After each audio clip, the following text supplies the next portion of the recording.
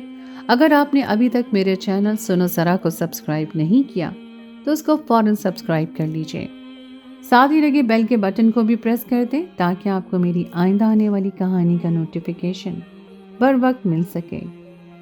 اگلی کہانی تک کے لیے مجھے دیجیے اجازت۔ خدائے پیمان۔